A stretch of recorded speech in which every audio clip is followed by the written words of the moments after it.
السلام علیکم ورحمۃ اللہ وبرکاتہ۔ دوستو، آپ کی خدمت میں آج میں ایک ایسا معلوماتی پروگرام کہہ لیں یا ایک ایسا جواب ایک خدا کے بندے کا جو 35 سال پہلے انہوں نے دیا اور آج کے حالات پہ بالکل فٹ بیٹھ رہا ہے۔ جو خدا کے بندے ہوتے ہیں ان کو خدا تعالیٰ خبریں دے دیتا ہے۔ اسرائیل اور فلسطین کے مابین جو کچھ ہو رہا ہے، اور آج وزیر اعظم اسرائیل کا بیان کہ ہم اس وقت تک حملے جاری رکھیں گے جب تک ہمیں اس کی ضرورت ہوگی۔ دنیا کی کوئی قوم، کوئی ملک اس وقت اس بربریت کو روکنے نہیں پا رہا، اور ان کے اوپر فلسطینی نہتے مسلمانوں پہ جو ظلم ہو رہا ہے اس کے اوپر کوئی بندہ آواز بھی نہیں اٹھا رہا، کوئی اس کے خلاف نہیں جا رہا۔ اور یہ جو حضور اقدس کا جواب ہے، اس کے اندر ساری باتیں بالکل کلیئر ہو کر آپ کے سامنے آ جائیں گی۔ کس طرح جو ہے سعودی عرب امریکہ کے ہاتھ میں، اور کس طرح امریکہ یہ جو ہے اسرائیل کے ہاتھ میں، اور کس طرح جو پاکستان وہ اس زمانے میں جو 87 کا جو جواب تھا امریکہ کے ہاتھ میں کھیل رہا تھا۔ یہ بدقسمتی ہے مسلمانوں کی کہ ان کے اندر اتحاد نہیں ہے، جو ان کے کرتوت ہیں۔ اب یہ آپ خود سنیں تو پھر آپ کو اندازہ ہو جائے گا۔ یہ سارے جو ڈیٹیل ہے وہ ہم 2 دن کی صبح کی سیر کے اندر نظاروں کے ساتھ میں آپ کو دکھاؤں گا۔ شوال کا پہلا روزہ اور دوسرا روزہ جو ہماری باجماعت گروپ کی شکل میں سیر ہوتی ہے، اس کے نظارے آپ دیکھیں گے، اور ساتھ ساتھ خلیفۃ المسیح کی زبان سے وہ جواب سنیں گے جو سن کے ساری دنیا آج۔ السلام علیکم ورحمۃ اللہ وبرکاتہ۔ دوستو، آج جرمنی فرینکفرٹ کے اندر شوال کا دوسرا روزہ ہے سال 2021، اور انشاءاللہ تعالیٰ تھوڑی دیر کے بعد فجر نماز ہوگی۔ اس کے بعد پھر ہم آپ کو صبح کی جو سیر ہے اس کے چند مناظر دکھائیں گے، اور اس کے اندر جو بھی کوئی ٹاپک جس کے اوپر 3-4 دوست جو سیر کرنے والے ہیں آپس میں محو گفتگو ہوں گے، اس کا ذکر ہوگا، اور ساتھ ساتھ اللہ تعالیٰ کے عطا کردہ خوبصورت مناظر وہ آپ دیکھ سکیں گے۔ امید ہے کہ دوست اس چیز کو اپنی زندگیوں کا حصہ بنائیں گے اور اپنی صحت کا خیال رکھیں گے۔ نہ صرف اپنا خیال رکھیں گے بلکہ اپنی گرد و نواح میں بھی دوستوں کو اس چیز کی ترغیب دلائیں گے۔ آج کے جس دور میں سے ہم گزر رہے ہیں، یہاں صبح کی سیر یا دوپہر یا شام 2-4 کلومیٹر اس کو اپنی زندگی کا حصہ بنا لیں، تاکہ صحت قائم رہے۔ صحت ہے تو سب کچھ ہے۔ ابھی آپ میرے ساتھ شامل ہو جائیں، ہم درود شریف کا ورد کریں گے، کچھ صلی اللہ پڑھیں گے، پھر اس کے بعد تھوڑی دیر میں مسجد آ جائیں گے۔ اللہم صلی علی محمد وعلی آل محمد کما صلیت علی ابراہیم وعلی آل ابراہیم انک حمید مجید۔ اللہم بارک علی محمد وعلی آل محمد کما بارکت علی ابراہیم وعلی آل ابراہیم انک حمید مجید۔ اللہم صلی علی محمد وعلی آل محمد کما صلیت علی ابراہیم وعلی آل ابراہیم انک حمید مجید۔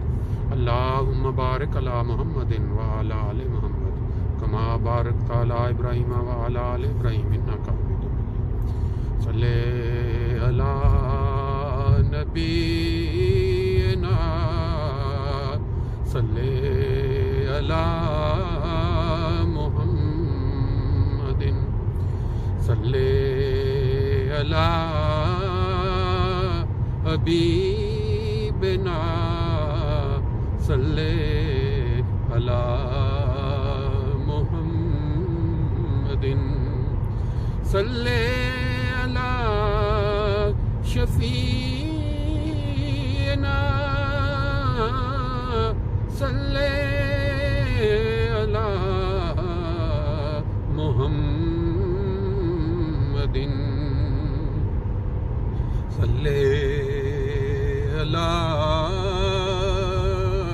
کریمنا صلی علی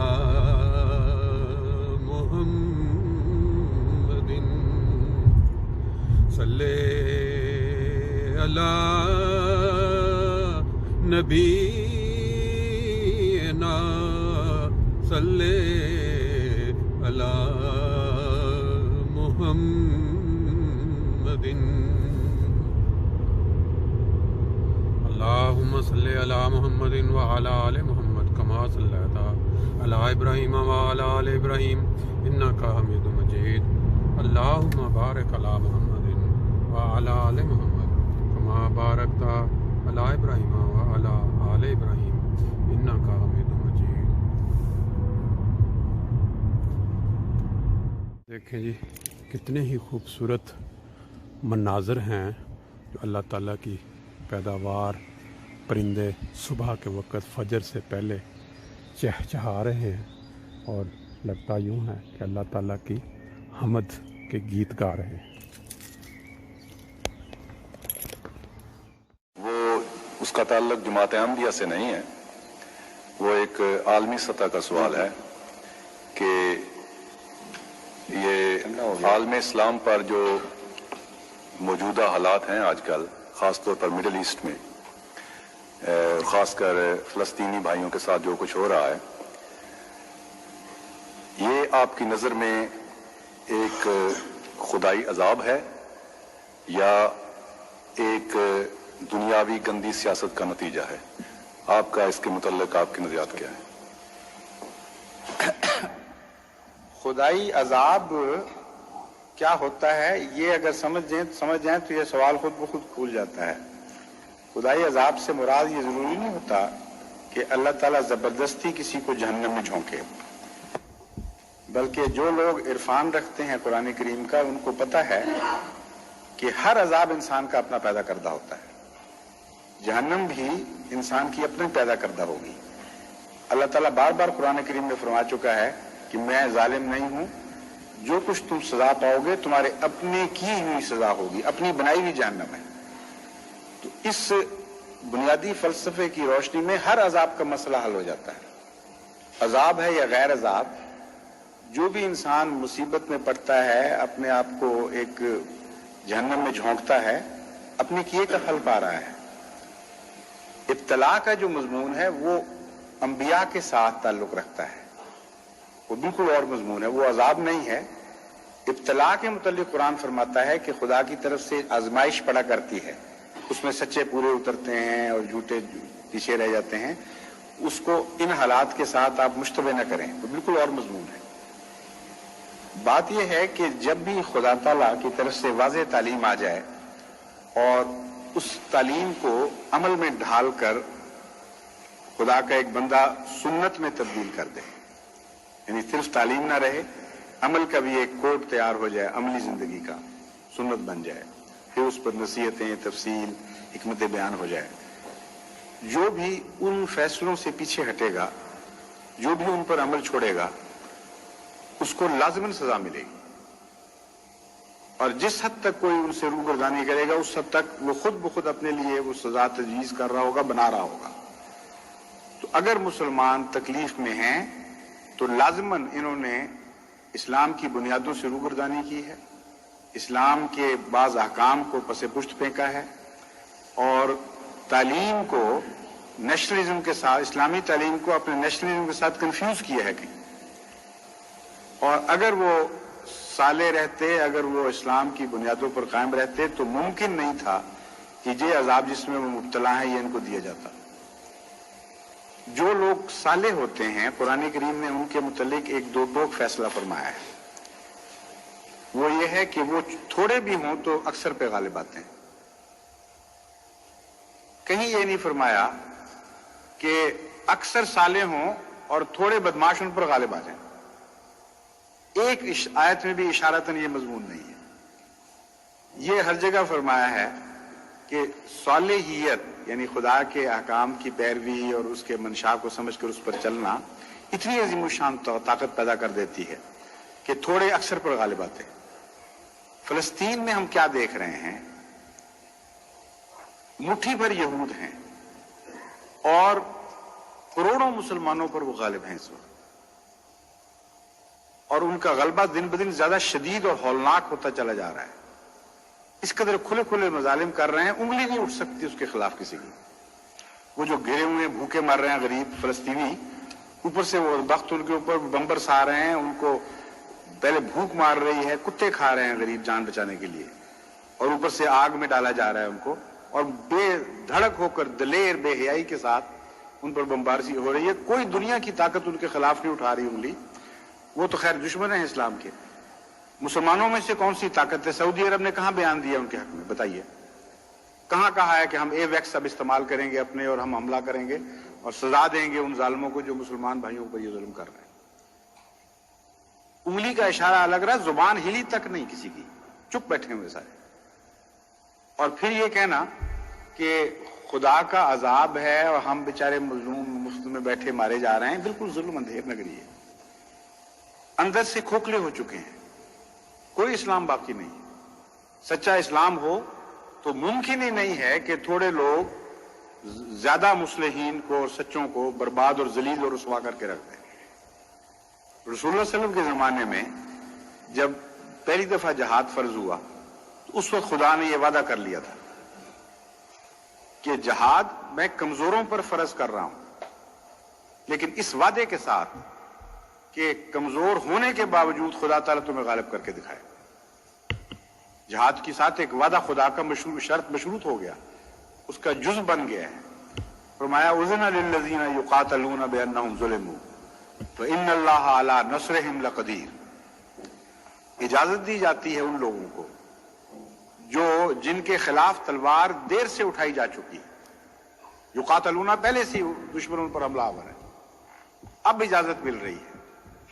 بانہم ظلموا، مظلوم ہیں، ان کے اندر اتنی کمزوری ہے کہ ہر ظالم آدمی اٹھ کر دلیر ہو کر ان پہ حملہ کرتا ہے. ان کے اندر طاقت ہوتی تو مجال تھی کسی کے ان کے خلاف اٹھتا. اس قدر کمزوری کی حالت ہے. ساتھ ہی فرما دیا ان اللہ علی نصرہم لقدیر، اجازت دینے والا پھر اس بات پر قادر بھی ہے کہ انہیں غالب کر کے دکھائے، اور وعدہ کرتا ہے کہ غالب کرے. یہ ہے خدا تعالی کی تقدیر جو قرآن نے کھول لی ہے ہم پر. کوئی تقدیر جو اس تقدیر کے مخالف چلتی ہوئی نظر آئے گی وہ جھوٹی تقدیر ہے، اس کا قرآن سے کوئی تعلق نہیں. اس لیے اگر یہ جہاد ہو سچا اور جہاد کرنے والے جہاد کی شرائط پوری کر کے جہاد لڑ رہے ہوں تو ممکن نہیں ہے کہ خدا اس وعدے کو بھول جائے جو حضرت محمد مصطفیٰ صلی اللہ علیہ وسلم کی زبان پر جاری کروایا. خدا سچا اور دنیا میں سب سے سچا حضرت محمد مصطفیٰ صلی اللہ علیہ وسلم، اس سے پکا وعدہ اور کیا ہو سکتا ہے؟ ان اللہ علی نصرہم لقدیر. ہم اجازت ہی نہیں دیتے بلکہ کمزوروں کو حوصلہ دلاتے ہیں، ہم پیچھے کھڑے ہیں تمہارے، بالکل پرواہ نہ کرو. اور ان کو لڑوا کر جب لڑوائے مروا دے. وہ اسلام کا خدا ہے نعوذ باللہ من ذالک جو یہ کام کروا رہا ہے. اس لیے اپنا آپ دیکھیں، اپنا تجزیہ کریں. اگر یہ وعدہ حق میں پورا نہیں ہو رہا تو لازماً اندر کمزوریاں اور نقائص ہیں. ان معنوں میں یہ عذاب الہی ہے کہ آپ نے خود روگردانی کر کے اللہ کی رحمت سے محرومی اختیار کر لی ہے اور دیکھ نہیں رہے کہ کیا ہو رہا ہے. پھر خدا تعالیٰ نے فرمایا تھا کہ رابطو، دشمن کی سرحدوں پر گھوڑے باندھو، ان کی چلاکیوں سے باخبر رہو، اپنا حفاظت کا انتظام اس طرح نہ کرو کہ گھر بیٹھے رہو جب دشمن حملہ کرے تب پتہ چلے. رابطو کا مطلب ہے ہمیشہ سرحدوں پر رہو، نگران اور حفاظت کرنے والے، تاکہ پہلی لائن ڈیفنس پر حملہ ہو اس وقت تم لوگ خبردار ہو جاؤ. یہاں یہ حال ہے کہ مکہ اور مدینے میں دشمن گھس گیا ہے، ابھی تک عالم اسلام کو خبر ہی نہیں کہ کیا ہو رہا ہے ہمارے ساتھ. یہ امر واقعہ ہے اور اتنا ہولناک واقعہ ہے کہ مسلمانوں کو اگر اسلام سے سچا پیار ہو تو ان کی راتوں میں نیند حرام ہو جانی چاہیے اس بات کے اوپر. ساری دنیا میں سعودی عرب کا نفوذ اس عالم اسلام پر پھونسنے کی ایک نہایت خوفناک سازش ہے جو کھل رہی ہے، دن بدن زیادہ ہو رہی ہے. پاکستان کلیتاً مٹھی میں آ چکے سعودی عرب کے. ملیشیا، انڈونیشیا، افریقہ کے ممالک، ہر جگہ سعودی عرب پیسہ دے کر اسلام امریکن طرز پر ایڈز دے دے کے اب ان کو قابو کر رہے ہیں. اور کون مسلمان نہیں جانتا کہ سعودی عرب 100% امریکہ کی غلامی میں ہے. تمام دنیا میں کوئی ایک حکومت ایسی نہیں جو سعودی عرب سے بڑھ کر امریکہ کی یسر غلام ہو اور 100% ان کی مٹھی میں ہو. اور کون مسلمان یا کون دنیا کا آدمی نہیں جانتا کہ امریکہ خود اس وقت جوز کی مٹھی میں یوں بند ہے کہ ہل نہیں سکتا. ان کی انٹرنل پالیسی، ان کی فورن پالیسی، ان کی فائنینشیل پالیسی، ان کے تمدن، ان کے معاشرے پر 100% اس وقت یہودی قابض ہو چکے ہیں. پالیسیاں ان کی بنتی ہیں اسرائیل میں اور وہ ٹھوسی جاتی ہیں. ریگن جب ننگا ہوا ہے تو صاف پتہ چلا کہ یہ تو امریکہ کا تو یہ حال ہے کہ اتنا بڑا ملک ہو کر ایل سلواڈور وغیرہ ان ممالک میں سازشیں کرنے کے لیے یہود کے تابع بنا ہوا ہو، ان کی مدد سے کام کرتا ہے. اب بتائیں اس سے زیادہ خوفناک سازش کیا ہو سکتی ہے کہ مکے اور مدینے کو عالم اسلام پر یہودیت نافذ کرنے کے لیے استعمال کیا جائے. آواز مکے اور مدینے سے پھوٹے گی، سارے مسلمان سمجھیں گے کہ یہ ہمارے آقا کی بستی کی آواز ہے، ہم اس کے غلام 100% سمعنا واطعنا، ہم نے سنا اور ہم نے قبول کیا. یہی آواز ہوگی جن کو عشق ہے. اور یہ نہیں پتا ہوگا کہ یہ آواز چلی مکے اور مدینے سے نہیں ہے، بلکہ امریکہ سے ایک باز گشت ہے آواز کی، جس کا آغاز ہوا تھا اسرائیل. اب اسرائیل جو چاہے گا عالم اسلام سے منوانا، وہ امریکہ کی معرفت سعودی عرب کے رستے سے منواتا چلا جائے گا اور آپ کچھ نہیں کر سکیں گے. وہابیت کو اس کے ساتھ قابض کرنے کے لیے نہایت ہی خوفناک ایک سازش چلی ہوئی ہے جو کھل رہی ہے، اور اس سازش کو کامیاب بنانے کے لیے ساری توجہ جماعت احمدیہ کی طرف رکھی جا رہی ہے. کہتے ہیں یہ ایجنٹ ہے، انا للہ، ہم ایجنٹ، اور امریکہ کا غلام ملک پاکستان بیچارہ وہ ایجنٹوں کو نیست و نابود کرنے کی کوشش کر رہا ہو. اور جو کھلا کھلا ایجنٹ ہیں ان کی غلامی کے اندر دن بدن آگے بڑھتا چلا جائے. اتنی سی بات بھی کسی کو سمجھ نہیں آتی، مجھے سمجھ نہیں آتی پھر کیا ہو گیا آپ لوگ. یعنی آپ غور کریں کہ امریکہ کی مرضی کے خلاف آج پاکستان کی موجودہ حکومت ایک لمحہ کے لیے نہیں جی سکتی. 100% زیاد صاحب لٹکے ہوئے ہیں امریکہ کے ساتھ، افغانستان کی وجہ سے، دوسرے مسائل کی وجہ سے بالکل یوں مٹھی میں بند ہیں. اور اتنے بڑے فیصلے جماعت احمدیہ کے جو خلاف ہوئے ہیں یہ امریکن بلیسنگ کے خلاف بغیر ہو سکتے تھے. امریکہ چاہتا تو مارشل لا کے بعد پھر ڈیموکریسی میں جا سکتے تھے. یہ فیصلے پہلے سے زیادہ سخت ہو کے داخل ہوئے ہیں. اور ہر دفعہ جب اسٹیٹ ڈپارٹمنٹ کو ہم نے کہا، احتجاج کیا، ہم نے کہا ہم جان رہے ہیں کہ تم لوگوں کی خیانت ہے ساری. اب پتہ چل جائے گا جب مارشل لا ہٹے گا کہ یہ بدماشی جو ہو رہی ہے یہ بھی ساتھ ہٹی ہے کہ نہیں. اس وقت ہمیں سمجھ آ جائے گی. ہاں یہ کریں گے وہ کریں گے. جو پیکج ڈیل کروائی ہے امریکہ نے اقتدار کے انتقال کی، اس میں اس 8th امینڈمنٹ میں شامل کیا اور پہلے سے زیادہ سخت شکل میں شامل کیا ہے. اس لیے ان کو پتا ہے کہ اسلام کا ہمدرد سچی جماعت یہ ہے. ان کی طرف توجہ رہے گی تو سعودی عرب کی سازشوں کی طرف توجہ نہیں رہے گی. ان کو ہیرو بنا کر پیش کرنا امریکہ کے مفاد میں ہے اور عالم اسلام پر اس کا نفوذ ضروری سمجھا گیا ہے. اس وقت یہی ہو رہا ہے. اب بتائیں اس جماعت احمدیہ کو نکال دیں بیچ میں سے تھوڑی دیر کے لیے. یہ جو اتحاد ثلاثہ ہے اس کو توڑ کے دکھائیں یہ کہاں میری بات جھوٹی ہے. کیا یہ واقعہ ہے کہ نہیں کہ سعودی عرب کی موجودہ رجیم 100% امریکہ کی غلام ہے؟ اور کیا یہ واقعہ ہے کہ نہیں کہ امریکہ 100% یہود کا غلام ہے؟ ان دعووں کو توڑیں تو میری بات ٹوٹے گی، ورنہ نہیں ٹوٹتی. اس لیے ایسی رجیم کا عالم اسلام پر قبضہ جو یہود کے پنجوں میں جکڑی ہوئی ہو، اس سے غافل ہونا اور پھر اسلام کی محبت کا دعویٰ کرنا، یہ مجھے سمجھ نہیں آتی ہے کیسی بات ہے. یہ رابطوں کے خلاف ہے. اسی لیے عذاب جس کو کہتے ہیں یہی ہوتا ہے، اپنے ہاتھ کا بنایا ہوا. عالم اسلام نے سوچا ہی نہیں کبھی کہ ہم دیکھیں دشمن ہمارے خلاف کیا سازش کر رہا ہوگا، کیا کیا اقدام کر رہا ہوگا. انٹیلیجنس ان کی ہمارے اندر گھسی ہوتی ہے. ہم نے اپنی کوشش نہیں کرتے کہ ان کے اندر آدمی بھیجیں، وہاں سے پتہ کریں کہ کیا سازشیں ہو رہی ہیں. نتیجہ نکلا ہے کہ گھروں کے اندر داخل ہوا روحانی گھروں میں داخل ہو گیا دشمن، اور ابھی تک بحث ہیں.